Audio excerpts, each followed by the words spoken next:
পরম পূজনীয় পিতাশ্রী যখন সবই দান করেছে, তখন বাবার ধর্ম রক্ষা করাই আমাদের ধর্ম, তাই না বাবা? বাবা বলো, বলো এখন কি করতে হবে? শোনো বাবা রবি, রানী শোভা, সবই যখন মরিবরের চরণে দান করেছি, তখন এই রাজ্যে তথা এই রাজসিংহাসনের সামনে আমাদের থাকা চলবে না। চলো মরিবরের চরণে প্রণাম জানিয়ে আমরা বিদায় গ্রহণ করি। ঠিক আছে গো, আয় বাবা রবি, তোর পিতার সাথে সাথে আমরা মনিবরের চরণে প্রণাম জানিয়ে এই রাজ্য তথা রাজা সিংহাসন থেকে বিদায় নেই।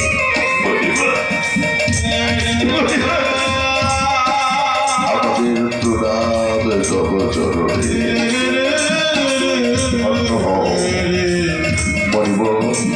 মনিবর আমরা তাহলে আসতে পারি? যাবে তো ঠিকই, তবে শোনো রাজা হরিশ্চন্দ্র, তুমি তো আর রাজা নও, তোমার ছেলে তো আর রাজপুত্র নয় বাবা, তোমার সহধর্মিনী শোভা তো আর রানী নয় না। তাহলে ওই রাজকীয় পোশাক কেন তোমার শরীরে? কেন তোমার পুত্রের শরীরে রাজকীয় পোশাক? কেন তোমার সহধর্মিনীর কণ্ঠে রাজকীয় স্বর্ণ অলঙ্কার? সবই খুলে আমাকে প্রদান করো।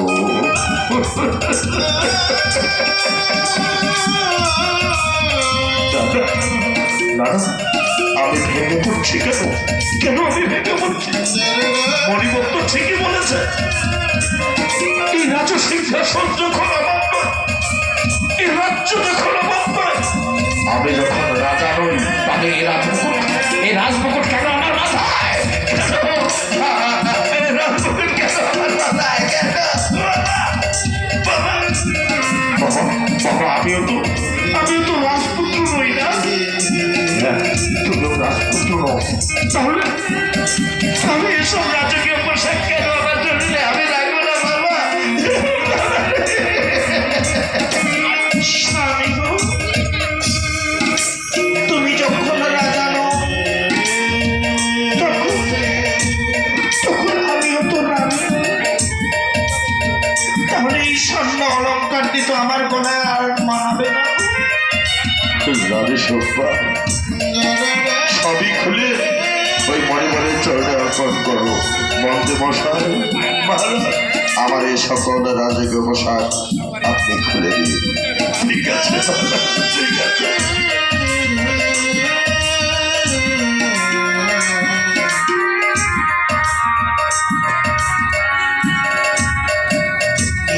কাজে হারায়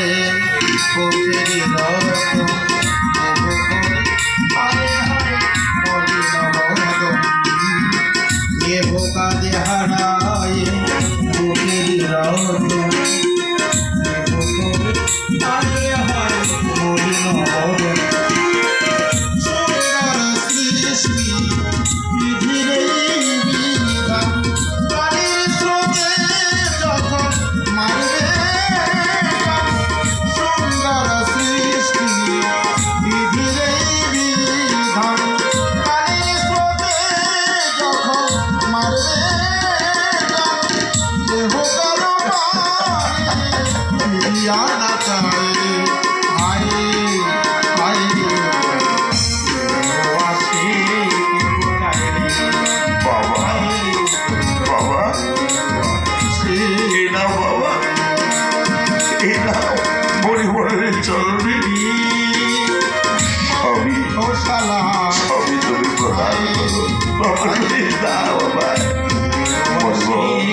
এই ধরুন সমস্ত রাজকীয় পোশাক আর আমার সহধর্মিনীর স্বর্ণ অলঙ্কারটি সবই আপনার চরণে আমি অর্পণ করলাম। দাও, আমরা তাহলে আসতে পারি? যাবে তো ঠিকই, তবে শোনো রাজা হরিশ্চন্দ্র, কাউকে দান করলে দক্ষিণা প্রদান করতে হয়, এটা তুমি নিশ্চয়ই জানো। হ্যাঁ, বলবো, এটা আমি জানি। তাহলে নিজ মুখে বলো, দক্ষিণা স্বরূপ কি প্রদান করবে আমায়? আমি আমি আমি সবই দান করেছি বটে, কিন্তু কিন্তু ধনভানের সন্ধান তো মণিবর জানে না। মণিবর আমি না আপনাকে দক্ষিণা স্বরূপ 7 কোটি স্বর্ণ মুদ্রা প্রদান করব। বেশ, দাও মন্ত্রী মশাই, মহারাজ, ধনভাণ্ডারের চাবি খুলে আপনি মণিবরের চরণে 7 কোটি স্বর্ণ মুদ্রা প্রদান করুন। ঠিক আছে মহারাজ, আমি এক্ষুনি আসছি। দাঁড়ান মন্ত্রী মশাই, এই রাজ সিংহাসন যখন আমার, সমস্ত রাজ্য যখন আমার, তখন ওই ধনভাণ্ডার কেন ওই রাজা হরিশ্চন্দ্রের?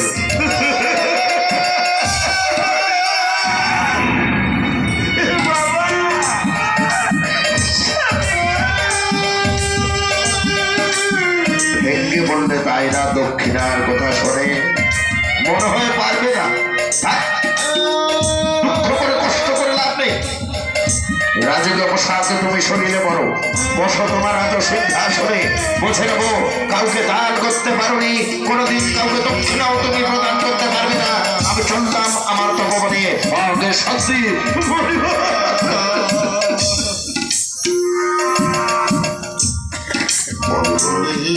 আপনি যাবেন না, বসুন রাজা সিংহাসনে। এই রাজা হরিশ্চন্দ্র যখন একটি বার এই কণ্ঠ দিয়ে আপনাকে 7 কোটি স্বর্ণ মুদ্রা দক্ষিণা স্বরূপ প্রদান করতে চেয়েছে, তখন তাই আমি করব। আমাকে 7 দিন সময় দিন। এই 7 দিনের মধ্যেই আমি আপনার চরণে 7 কোটি স্বর্ণ মুদ্রা দক্ষিণা স্বরূপ প্রদান করব। বেশ, ওই 7 দিনই সময় রইল। 7 দিনের মধ্যে 7 কোটি স্বর্ণ মুদ্রা দক্ষিণা স্বরূপ প্রদান করবে। বাবা রাজেশ্বর, স্বামী চলো মণিবরের চরণে প্রণাম জানিয়ে আমরা এ রাজ্য রাজা সিংহাসন থেকে বিদায় নেই। ঠিক আছে, প্রণাম হই মণিবর। মণিবর, একটি মাত্র বলবেন, এ রাজ্যের বাইরে আমরা কোথায় গিয়ে ঠাই পাবো? একটাই জায়গা রয়েছে এ রাজ্যের বাইরে, বেনারসি। ওই বেনারসিতে গিয়েই তোমরা ঠাই পাবে। বেশ, আমি তাহলে আসি বলবো। চলো বাবা, চলো মন্ত্রী মশাই।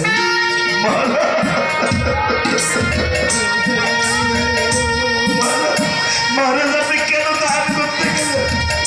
মন্ত্রী মশাই, সে কথা আপনি আর বলবেন না। আমার অবর্তমানে হয়তো প্রজাগণ দুঃখে কাতর হয়ে পড়বে, আপনি সেদিকটা লক্ষ্য রাখবেন। আর আমি চললাম আমার সহধর্মিনী আর পুত্র রঘুদাসকে নিয়ে ওই বেনারসের দিকে। বাবা চলো, বাবা চলো, ঠিক আছে চলো। মণিবর